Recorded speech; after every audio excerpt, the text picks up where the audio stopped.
Hai semua, mesin bor terowongan atau tunnel boring mesin adalah mesin yang digunakan untuk menggali terowongan untuk jalur kereta api atau jalan raya.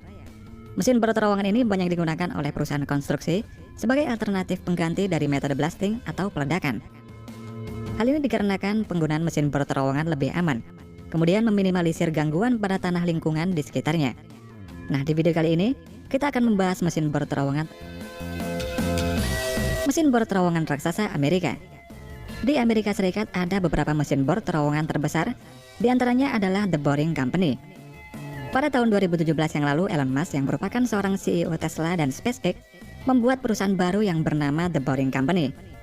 Ide pembuatan The Boring Company ini muncul karena Elon Musk ingin mengatasi kemacetan lalu lintas jalan raya dengan membangun terowongan di bawah tanah. Perusahaan pengeboran terowongan punya Elon Musk tersebut menggunakan mesin bor raksasa yang dia beri nama Godot. The Boring Company ini sudah melakukan pengeboran terowongan di bawah tanah Los Angeles dan nantinya akan disambung ke kota-kota lain di Amerika Serikat yang diberi nama jalur Hyperloop.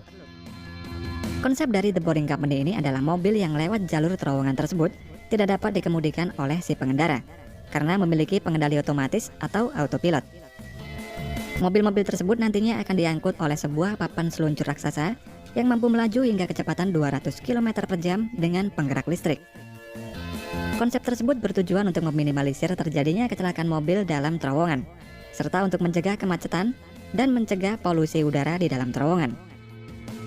Menurut Elon Musk, mesin bor raksasa The Boring Machine ini lebih murah dan lebih cepat dibandingkan dengan mesin bor sejenisnya. Mesin bor ini memiliki diameter 4,2 meter dan kecepatan pengeboran 1,6 meter per 3,5 jam. Dengan biaya per 1,6 km mencapai 58 miliar rupiah. Kemudian mesin bor terowongan selanjutnya adalah Big Bertha. Big Bertha ini merupakan mesin bor untuk membuat terowongan yang dibuat oleh Jepang yang diperuntukkan khusus untuk Washington State Department of Transportation atau WSDOT. Walaupun mesin bor raksasa ini buatan Jepang, namun proses perakitannya dilakukan di Seattle dan prosesnya ini membutuhkan waktu sekitar 2 tahun. Untuk total panjang mesin bor Big Bertha ini mencapai 99,3 meter dan beratnya 6.700 ton. Sedangkan berat mata bornya sendiri sekitar 2000 ton yang dilapisi oleh 260 gerigi yang terbuat dari baja. Diameter Big Bertha ini mencapai 18 meter. Dan karena ukurannya yang sangat besar tersebut, Big Bertha ini hanya memiliki kecepatan pengeboran sejauh 12 meter per hari. Meskipun ukuran dari Big Bertha ini terbilang sangat besar, namun mesin bor raksasa ini hanya dikendalikan oleh 25 orang saja dan terkendali dari satu ruang kontrol yang berada di dalamnya. Sedangkan untuk menggerakkan mesin raksasa ini dibutuhkan tenaga lebih dari 25.000 tenaga kuda untuk menjalankan Big Bertha ini.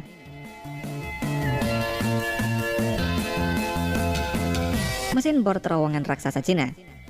Selain Amerika, Cina juga memiliki mesin bor raksasa. Mesin bor terowongan ini memiliki diameter 12,79 meter dan merupakan mesin bor terbesar dari jenisnya yang dikembangkan dengan teknologi canggih. Dengan panjang total 135 meter dan beratnya 3000 ton, mesin bor ini memiliki kecepatan maksimum bor 3,6 meter per jamnya. Mesin bor raksasa ini pernah digunakan untuk pembangunan terowongan Jinxiu, yang merupakan bagian dari proyek kereta api kecepatan tinggi Chengdu Zigong. Mesin terbesar selanjutnya milik Cina yaitu Tunnel Boring Machine CREC. Pada tahun 2017 yang lalu, The China Railway Group meresmikan mesin bor terowongan raksasa yang memiliki kemampuan canggih untuk pengeboran di kondisi basah. Mesin bor raksasa yang berbentuk tabung ini memiliki mata pisau besar di bagian depan yang dapat menembus batu yang sangat keras sekalipun. Mesin bor ini memiliki lebar 15,03 meter, beratnya ini 4000 ton dan panjangnya 100 meter. Karena ukurannya tersebut, mesin bor ini menduduki peringkat 10 dalam kategori mesin bor terbesar di dunia. Proses pembuatan terowongan. Berbicara mengenai tunnel boring mesin, dalam pembuatan terowongan terdapat berbagai macam metode yang disesuaikan dengan kondisi medan dan materialnya. Di antaranya yang pertama adalah metode cut and cover. Metode cut and cover ini adalah metode konvensional yang sering dipakai dalam membuat terowongan dan merupakan metode yang paling merusak selama prosesnya. Metode cut and cover ini adalah metode gali dan tutup, dengan cara menggali suatu parit besar, kemudian membangun struktur terowongan di dalam parit galian dan ditimbun kembali dengan material timbunan. selama proses pembuatan terowongan tersebut, jalan raya di atas terowongan ini akan ditutup untuk waktu yang lama, sehingga akan menimbulkan kemacetan kendaraan serta lahan-lahan di sepanjang rute terowongan ini harus dikosongkan, agar proses pembuatan terowongan juga bisa berjalan lebih lancar. Metode cut and cover ini pertama kali digunakan untuk membangun jalur kereta terowongan bawah tanah di kota metropolitan London 150 tahun yang lalu. Metode selanjutnya yaitu menggunakan tunnel boring mesin. Metode TBM ini sering digunakan di daerah perkotaan padat penduduk seperti pembuatan terowongan kereta cepat Jakarta-Bandung di Indonesia. Penggunaan TBM ini dapat meminimalisir gangguan pada lokasi di sekitar pengeboran, dan juga dinding yang dihasilkan dari pengeboran ini lebih rapi, sehingga dapat mengurangi biaya lapisan terowongan. Pada prosesnya mesin bor ini dikirim dan dirakit terlebih dulu di lokasi yang akan dilakukan pengeboran. Setelah ditempatkan di dalam tanah, mata bor akan menggali di lokasi yang ditetapkan dan dapat menembus segala jenis bebatuan. Kemudian hasil galian akan disalurkan di belakang kepala bor dan diangkut kembali ke pintu masuk terowongan melalui alat pembawa material yang disebut conveyor belt. Ketika TBM bergerak maju, beton pracetak akan dibawa membentuk lapisan terowongan di belakang mesin bor untuk mencegah runtuhnya tanah hasil galian.